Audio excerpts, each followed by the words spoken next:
તમે તમારા મિત્રને મળવાની ઈચ્છે થાય એટલે તમે એમના ઘરે પહોંચો. ત્યાં ઘરની બહાર પાટ્યું હોય, કૂતરાથી સાવધાન.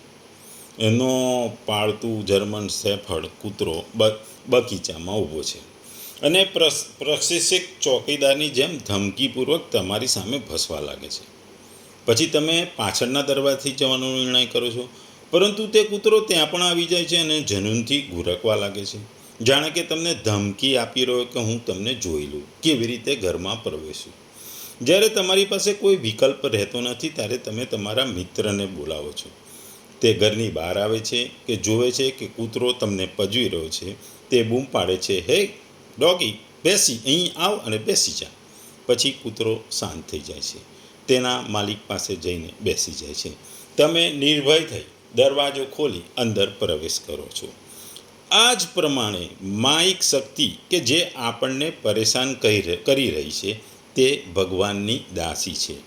આપણા સ્વપ્રયત્નોથી આપણે તેને પાર કરી શકશું નહીં. તેને પાર કરવાનો માર્ગ છે ભગવાનને શરણાગત થવું, ભગવાનને આધીન થવું. ભગવાનને શરણાગત થવાથી તમે આ માયિક શક્તિથી તમે દૂર થઈ શકો છો કે માયિક શક્તિની ઉપર વિજય મેળવી શકો છો. ભગવદ્ ગીતા અધ્યાય 7 અને શ્લોક 14. ગુજરાતીમાં જો આ શ્લોકને આપણે કહીએ તો, ભૌતિક પ્રકૃતિના 3 ગુણોથી બનેલી મારી આ દૈવિક માયાને જીતવી અત્યંત દુષ્કર છે, પરંતુ જેઓ મને શરણાગત થઈ જાય છે તેઓ તેને સરળતાથી પાર કરી શકે છે. બીજા શબ્દોમાં જો આ શ્લોકને ગુજરાતીમાં કહીએ તો, કેમ કે આ અલૌકિક અર્થાત ઘણી અદ્ભુત ત્રિગુણી મારી માયા પાર કરવી ઘણી કઠિન છે, પરંતુ જે માણસ મને નિરંતર ભજે છે તેઓ આ માયાને પાર કરી જાય છે, એટલે કે સંસારના સાગરને તરી જાય છે. ટૂંકમાં આ શ્લોકમાં 2 વસ્તુ છે. પહેલા શ્લોકમાં ભગવાને માયાનું વર્ણન કર્યું છે અને બીજા ભાગમાં માયાને કેવી રીતે તમે પાર કરી શકો અને ભવસાગરને કેવી રીતે તરી શકો એની વાત કરવામાં આવી છે. આપણે હમણાં જ જોયું કે છેલ્લા 4-5-3 વર્ષ પહેલાં આપણે કોરોનાનો રોગ આખો વિશ્વમાં ફેલાયો હતો. તો કોરોનાના લક્ષણો હતા કે શ્વાસ ચડવો, તાવ આવવું, ગળું પકડાવું. આમ કોરોના આપણા માટે નવો રોગ હતો. એના લક્ષણો આપણને ધીરે ધીરે ખબર પડ્યા અને એ લક્ષણો એવા હતા કે ખૂબ જ ગંભીર હતા. પછી ઘણા લોકોનું મૃત્યુ પણ થયું.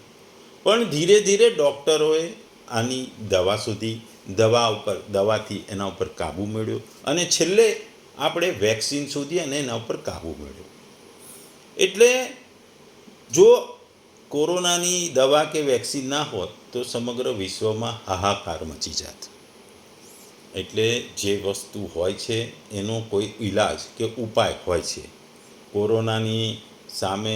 કોરોનાના લક્ષણોની સામે દવા આપીને આપણે એના ઉપર કાબૂ મેળવી શક્યા અને પછી તો વેક્સિન દ્વારા આપણે એને ફેલાતો પણ અટકાવી શકીએ. એવી જ રીતે અહીં ભગવાનની જ દૈવી શક્તિ છે અને એ શક્તિના ગુણોને લીધે, શક્તિના જુદા ગુણોને મનુષ્ય એમાં દૈવી શક્તિમાં, એ માયાની શક્તિમાં અટવાઈ જાય છે. પણ એ માયાની શક્તિમાં જે ભગવાનની જ છે માયા, એમાંથી બહાર નીકળવાનો માર્ગ પણ ભગવાન પોતે જ છે.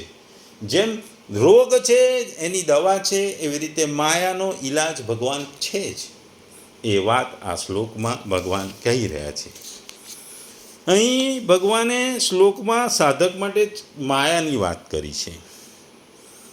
માયા શું છે? માયાના 4 ગુણોની વાત કરી છે. માયાના સ્વભાવનું વર્ણન કરવા એના 4 લક્ષણોની ઉલ્લેખ કર્યા છે.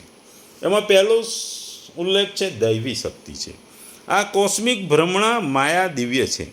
જે દિવ્ય શક્તિ ધરાવે છે. માયા અસ્પષ્ટ અનંત શક્તિની છે. મનુષ્ય અને દેવો પણ તેની શક્તિથી ભ્રમિત થાય છે.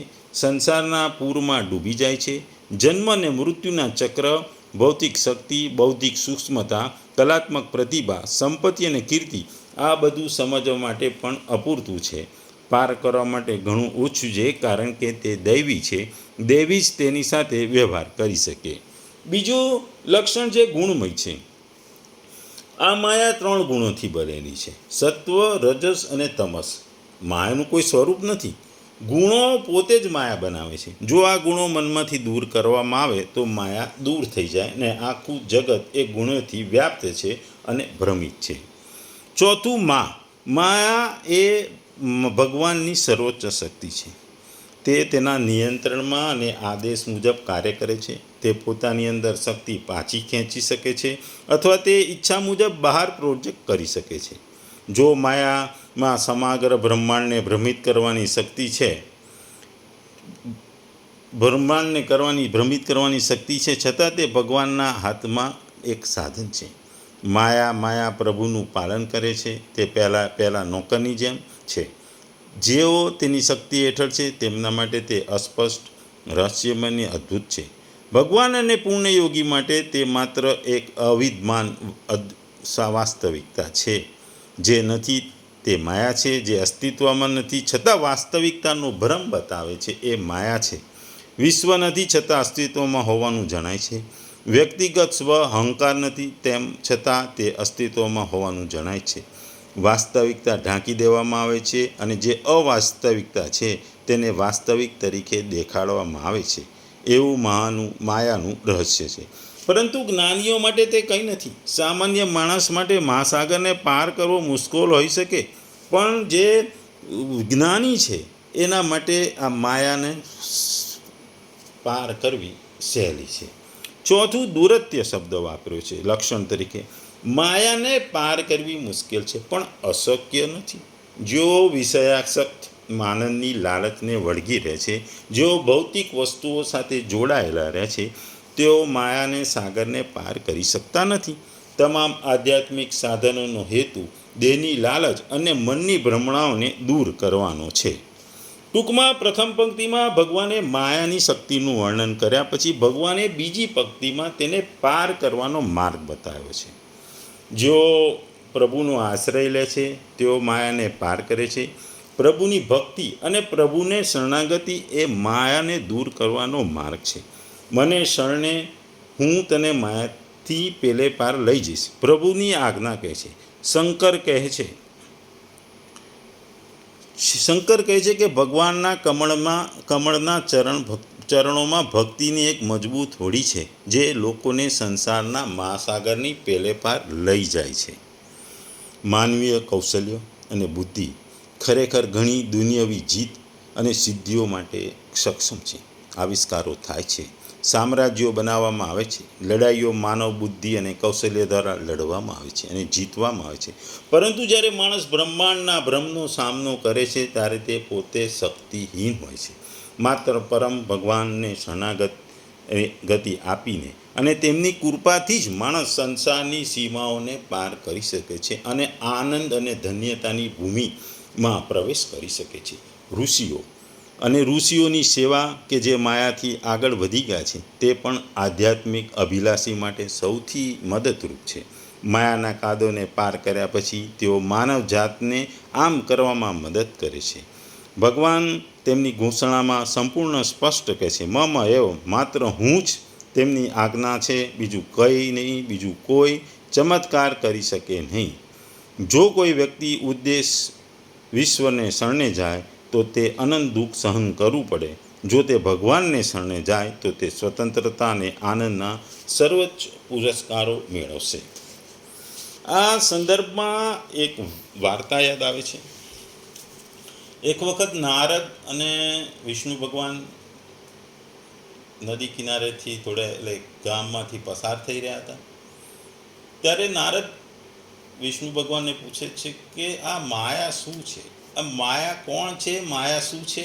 એ મને સમજાવો. ભગવાન જવાબ આપતા નથી, થોડા આગળ ચાલતા જાય છે. ત્યારે ફરીથી નારદથી પૂછે છે કે ભગવાન, એ પ્રભુ, તમે મને માયા કોણ છે, માયા શું છે, મને સમજાવો. પછી ભગવાન ને નારદજી એક વૃક્ષ નીચે બેસે છે. ભગવાન વિષ્ણુ વૃક્ષ નીચે બેસે છે અને નારદજીને કહે છે કે જાઓ તમે મારા માટે થોડું પાણી લઈ આવો, મને તરસ લાગી છે. એટલે નારદજી થોડે આગળ એક ગામ બાજુ જાય છે. ત્યાં એક કૂવો હોય છે. કૂવાની એક ઘર હોય છે, એમાં કૂવો હોય છે. કૂવા આગળ એક સુંદર કન્યા એ કૂવામાંથી પાણી ખેંચતી હોય છે. ભગવાને નારદજીને પાણી લેવા મોકલ્યા હતા. એટલે એ નારદજી એ સુંદર સ્ત્રી પર મોહી જાય છે અને એ સ્ત્રીને કહે છે કે મને થોડું પાણી આપો, કારણ કે મારે મારા ભગવાનને પીવડાવવું છે, કે મારા પ્રભુને પીવડાવવું છે. એટલે એ સ્ત્રી કહે છે કે કંઈ વાંધો નહીં, હું તમને પાણી આપું છું, પણ તમે એ લઈ જજો, પણ તમે પણ તરસ્યા લાગો છો, એટલે તમે પહેલાં પાણી પીવો. નારદજી એ પાણી પીએ છે. પછી એ બધું ભૂલી જાય છે. એ સ્ત્રી એ સુંદર સ્ત્રી ઉપર મોહી જાય છે. પછી એ સ્ત્રી નારદજીને એના ઘરમાં લઈ જાય છે. એ સ્ત્રીના એટલે મીન્સ એ સુંદર છોકરીના પિતા જમીનદાર હોય છે. એમનું મોટું ખેતર ને ઘણું બધું હોય છે. એટલે એ સુંદર છોકરી અને નારદજીને એકબીજાને મોહી પડે છે. આ જોઈને જમીનદાર બાપ પણ એ નારદજીનો વિવાહ અને લગ્ન એ પોતાની છોકરી જોડે કરાવે છે અને કહે છે કે મારી પાસે ઘણી જમીન જાયદાદ છે, એટલે તમે અહીં જ રહો અને મારી સાથે રહો અને ખેતીને બધું કરીને પોતાનું જીવન કરો. નારદજી આ સ્ત્રીથી મોહેલા હોય છે, એની જોડે લગ્ન કરે છે અને ત્યાં જ સ્થાયી થઈ જાય છે. ઘણો સમય વીતી જાય છે. નારદજીને બાળકો થાય છે. એ સુંદર સ્ત્રી દ્વારા બાળક થાય છે અને નારદજીના સસરાનું મૃત્યુ થઈ જાય છે. પછી નારદજી અને સ્ત્રી પોતાના બાળકો સાથે ત્યાં રહે છે, જમીનમાં અનાજ ઉગવે છે અને એવી રીતે એમનું જીવન પસાર કરતા હોય છે. થોડા ઘણા વર્ષો પછી અચાનક એક ખૂબ જ વરસાદ અને વાવાઝોડું ને વંટોળ આવે છે અને એ વાવાઝોડું ને વંટોળમાં ખેતરોમાં પાણી ઘૂસી જાય છે, ઘરમાં પાણી ઘૂસી જાય છે. નારદજી પોતાની સ્ત્રી અને બાળકોને લઈને ઊંચી જગ્યા પર જાય છે.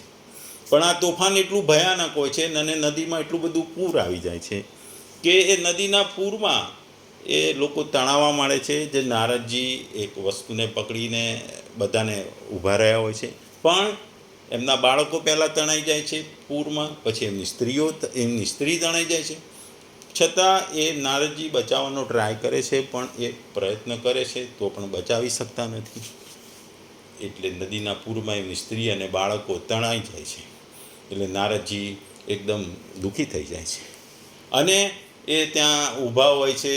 ત્યાં એ ભગવાનનું નામ લે છે, હરે વિષ્ણુ વિષ્ણુ વિષ્ણુ. એટલે એકદમ વાવંટોળ વરસાદ ને બધું જતું રહે છે અને નારદજી જોવે છે કે વિષ્ણુ ભગવાન આગળ ઊભા હોય છે. વિષ્ણુ કહે છે કે નારદજી તમે પાણી લેવા ગયા હતા, અડધો કલાક થયો, તમે જો પાણી લઈને આવ્યા નથી. એટલે નારદજી કહે છે કે ભગવાન, હે પ્રભુ, હું તમને નમન કરું છું.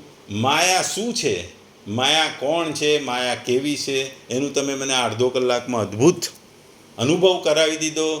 માયાના મહાસાગર આગળ મારા જેવાનું પણ ગજુ નથી. એ ભગવાન, તમે માયાનું મને તમે દર્શન કરાવી દીધા, માયાનો અનુભવ કરાવી દીધો. ટૂંકમાં માયા એક એવી વસ્તુ છે કે એ તમને કે કોઈને પણ એ અસર કરે છે. માયાથી લોકો બંધાઈ જાય છે. માયાના 3 ગુણો છે. એ માયાના 3 ગુણોમાં પણ મનુષ્ય અટવાઈ જાય છે. આપણે જોયું કે માયાના જે 3 ગુણ છે, સત્વ, રજસ અને તમસ.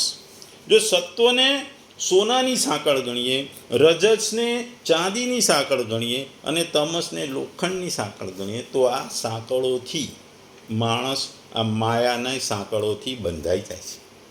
માણસ આ સાંકળોમાં એટલો જકડાઈ જાય છે અને દુનિયામાં બીજું કશું દેખાતું નહીં, માયાનો જ અનુભવ થાય છે. અને માયા એ ભગવાનની વસ્તુ છે. ભગવાને ઉત્પન્ન કરેલું છે. એ દૈવી શક્તિ છે, જેને પાર કરવી પણ અઘરી છે.